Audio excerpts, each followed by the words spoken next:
دہشت گردی کے حوالے سے وہ ویسٹ کی ایک اصطلاح ہے جو اس نے ایجاد کی ہے. عالم اسلام میں جو ریئیکشن ہے ان کی زیادتیوں کے خلاف، ان کے مظالم کے خلاف، اس ریئیکشن کو در حقیقت انہوں نے ٹائٹل یہ دے دیا ہے. اچھا. اور اس حوالے سے وہ پھر اور ساتھ اس کو براڈ کرتے ہیں کہ جو کوئی بھی اسلام کو ایک نظام کا نام دے، جو کوئی بھی نظام خلافت کی بات کرے، جو کوئی بھی اسلامی حکومت قائم کرنے کا نام لے، وہ دہشت گرد ہے اور وہ ہمارا جو ہے ہدف ہے، ہم ان کو ختم کر کے رہیں گے. تو یہ تو معاملہ اصل میں وہی ہے جس کو کہ اقبال نے کہا ہے کہ ستیزہ کار رہا ہے ازل سے تا امروز، چراغ مصطفی سے شرار غلامی. اور یہ کہ اس کے لیے خاص ایک مارکہ جو ہے اب جو آنے والا ہے، دنیا کو ہے پھر مارکہ روح و بدن پیش، تہذیب نے پھر اپنے درندوں کو ابھارا، اللہ کو پامر دیے مومن پہ بھروسہ، اللہ اور شیطان ابلیس کو یورپ کی مشینوں کا سہارا.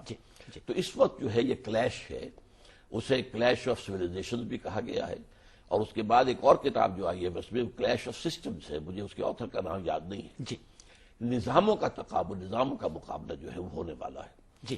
اس کے حوالے سے ویسٹ کو چونکہ اندیشہ ہے، یا یوں سمجھیے کہ ابلیس کو چونکہ اندیشہ ہے کہ اسلامی نظام کہیں ظاہر نہ ہو جائے، عصر حاضر کے تقاضاؤں سے ہے لیکن یہ خوف ہو نہ جائے آشکارا شرع پیغمبر کہیں.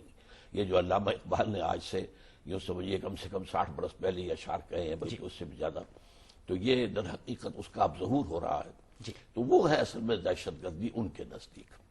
اب اس میں یہ ضرور ہے کہ بعض جو حلقے ہیں انہوں نے اپنے ایک غصے میں یا انتقامی جذبات میں ایسے کام بھی کیے ہیں کہ جنہیں عام طور پر مناسب نہیں سمجھا جاتا. لیکن میں یہ سمجھتا ہوں یہ اسی ذیل میں آنے والے ہیں. جیسے کسی بچے کو آپ غصہ دلا دیں تو وہ بچہ جس طرح مس بہیو کرے گا، اسی طرح ہمارے ہاں بعض طبقات بھی ہیں. اور اس کے ضمن میں قرآن مجید کی ایک آیت بھی ہے کہ لا يحب اللہ الجہر بالسوء من القول الا من ظلم. اللہ تعالیٰ کو بری بات کا زبان سے نکالا جانا پسند نہیں ہے مگر یہ کہ کسی پر ظلم ہوا ہو. تو مظلوموں کی طرف سے اگر کوئی ان کے رد عمل کے اندر کہیں کوئی شدت پسندی بھی آ جائے تو میرے نزدیک وہ کنڈون کیے جانے کے قابل ہے. 14 برس امریکہ افغانستان کے معاملات سے بالکل لا تعلق رہا. پھر ہم کیسے کہہ سکتے ہیں کہ اگر امریکہ یہاں آیا ہے تو وہ بن لادن اور القاعدہ کے پیچھے نہیں آیا بلکہ اس کے اپنے ڈیزائنز ہیں اور ان کی وجہ سے وہ امریکہ یہاں آیا ہے؟ جی میں آپ سے عرض کرتا ہوں امریکہ کیوں آیا ہے. جب اس نے دیکھا کہ ان کا خیال یہ تھا کہ یہ مولوی ملاٹے جو ہیں ان کو طالبان کو تو امریکہ نے مدد کی تھی ان کی، اور یہاں سے بے نظیر حکومت نے ان کو کی مدد کی تھی. اس کا وزیر جو تھا وہ فرت اللہ بابر کیا نام تھا اس نے مدد کی تھی. وہ یہ سمجھتے تھے کہ یہ مولوی ملاٹے ہیں، انہیں ہم جس طرح چاہیں گے استعمال کر لیں گے. لیکن جب انہوں نے دیکھا کہ انہوں نے تو نظم قائم کر دی، افغانستان میں 85% 90% ایریا میں امن، ایبسولوٹ امن، اور ایک حکم کے اوپر وہاں پر پاپی کی کاشت زیرو ہو گئی. اور اس کے بعد جو اثرات ظاہر ہونے شروع ہوئے تو اب انہیں خطرہ ہوا کہ اسلام ایک نظام کی حیثیت سے یہاں ابھر سکتا ہے.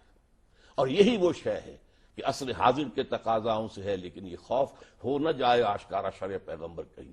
اب طالبان کا بیڑا غرق کرنے کے لیے، حکومت کو ختم کرنے کے لیے یہ سارا کام یہ ٹوین ٹاورز خود کروائے ہیں، امریکہ نے کروایا، موساد نے کروایا، نیو کونس نے کروایا. اس کے اوپر بڑی بڑی کتابیں لکھی جا چکی ہیں، اس کے اوپر رپورٹس آ چکی ہیں کہ جو بھی سٹوری بنائی گئی ہے کسی طریقے سے ٹینیبل نہیں ہے، وہ تو انہوں نے خود کروایا. اس لیے اس سے کچھ پہلے وہاں پر ایک چیز چھپ چکی تھی، امریکہ نیڈز اے پرل ہاربر.